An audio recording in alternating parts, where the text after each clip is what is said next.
Utangulizi wa kitabu. Kila sifa njema zinamstahiki Mwenyezi Mungu Subhanahu wa Ta'ala, mwenye enzi na utukufu, aliyejalia njia sahihi ya kumwabudu na kunyenyekea ni elimu na maarifa. Aliyefanya ibada zake hazikubaliwi pasi na elimu. Sala na salamu zimshukie bwana wetu na kipenzi chetu mtume wetu Muhammad sallallahu alayhi wasallam, mtume wa Allah Subhanahu wa Ta'ala na mwisho katika silsila ya mitume yake. Asbabu nuzul, yani sababu za kuteremka aya, ni sehemu katika elimu ya Qur'ani inayojulikana kama ulumul Qur'an, na muhimu sana katika kufasiri Qur'ani tukufu. Nini maana ya sababu nuzul? Ni kushuka aya au sura kwa sababu ya tukio fulani, au kushuka aya au sura kutoa hukumu ya jambo fulani lililotokea kuulizwa mtume, rehma za Mwenyezi Mungu ziwe juu yake. Qur'ani imeshuka kwa njia mbili tofauti. Katika njia hii ya asbabu nuzul, njia mojawapo, Qur'ani imeshuka bila ya kuangalia sababu nuzul, na njia hii ndiyo sehemu kubwa ya Qur'ani. Njia ya pili ni zile aya zilizoteremka kwa sababu nuzul. Njia ya kujua sababu nuzul, kujua sababu ya kushuka kwa aya au sura, ni kwa ajili ya njia mbili kubwa: kwa kupokea kwa wale waliokuwepo, yani mapokezi ya masahaba; kusikia kutoka kwa wale waliokuwepo wakati wa Qur'ani inashuka, yani masahaba na matabiina. Kauli ya sababu nuzuli ya sahaba ina hukumu ya marfu', yani imepokewa kutoka kwa mtume, rehma za Mwenyezi Mungu ziwe juu yake, hasa katika mambo ambayo hayana nafasi ya rai binafsi au ijtihadi. Kauli ya tabiina ina hukumu ya marfu' vile vile, ila inakuwa na daraja ya mursal katika hadithi, na ni lazima mtu, yani huyo mfasiri wa Qur'ani, awe makini katika sababu nuzul, rejea yake iwe sahihi na kutoka kwenye vitabu vinavyokubalika na wanazuoni wanaotegemewa.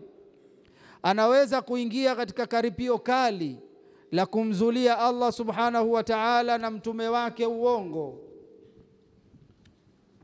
na adhabu yake mtu huyo ni moto wa Mwenyezi Mungu Subhanahu wa Ta'ala, na Mwenyezi Mungu atulinde. Amin. Faida za kujua sababu nuzul katika Qur'ani ni nyingi, kama walivyosema wanazuoni wa ulumul Qur'an.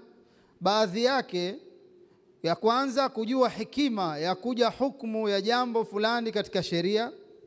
Ya pili, kujua tafsiri sahihi au ufahamu wa aya kwa kujua kisa chake na sababu nuzuli yake. Tatu, ni kuondoa mushkeli kwa aya zinazotatiza, yaani katika Qur'ani kuna aya muhkamat na kuna aya mutashabihat. Mtu akijua sababu nuzul, basi mushkil wa aya hizo zenye kutatiza unaondoka. Tanbihi: katika sababu nuzul kuna kanuni maarufu, ni muhimu kuijua na kuizingatia wakati wa kufasiri Qur'ani.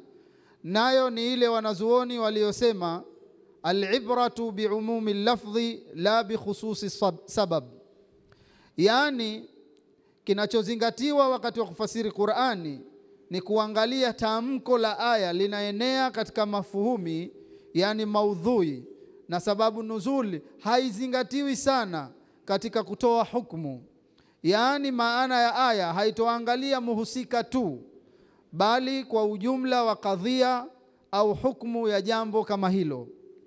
Sababu nuzul ni moja, inaweza kuwa na sababu nuzuli nyingi ya aya hiyo hiyo moja au matukio mengine tofauti, na wanazuoni wanaita katika ulumul Qur'ani jambo hilo ni taaddudul asbab, yani sababu kadhaa lakini aya inakuwa ni ile ile.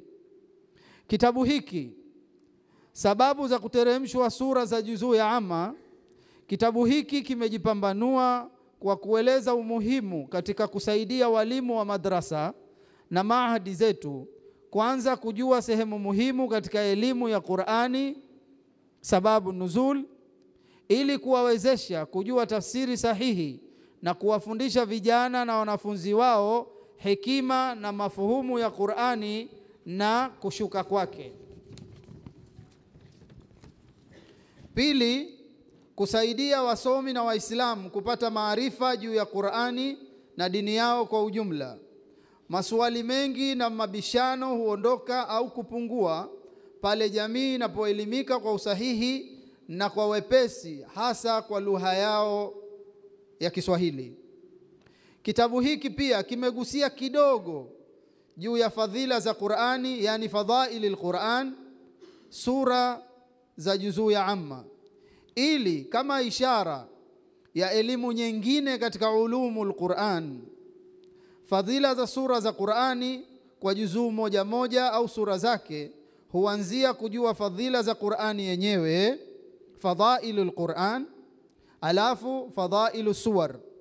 Na hilo kwa Muislamu sio jambo la mjadala.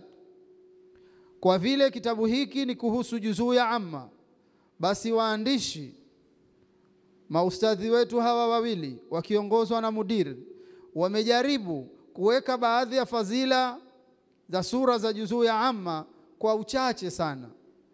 Tunamuomba Mwenyezi Mungu awape taufiki ya kutuandikia risala kamili juu ya fadhila za juzuu ya amma kwa ukamilifu. Kwa umuhimu wa pekee na wapongeza waandishi kwa kuendelea kuitumikia jamii ya Kiislamu, hasa kwa wasemaji wa lugha ya Kiswahili, kwa kitabu hiki chenye maudhui ya elimu ya Qur'an, asbabun nuzul. Allah subhanahu wa ta'ala awajaze kila la kheri na awape taufiki, umri mrefu wenye siha na hima ya kuitumikia dini hii tukufu ya Kiislamu kwa wazungumzaji wa Kiswahili na walimu wa madrasa kwa ujumla.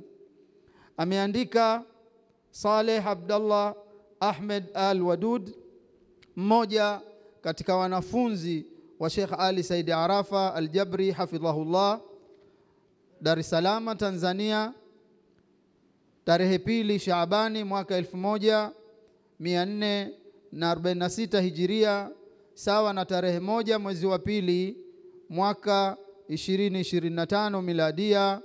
Wallahu waliyu tawfiq.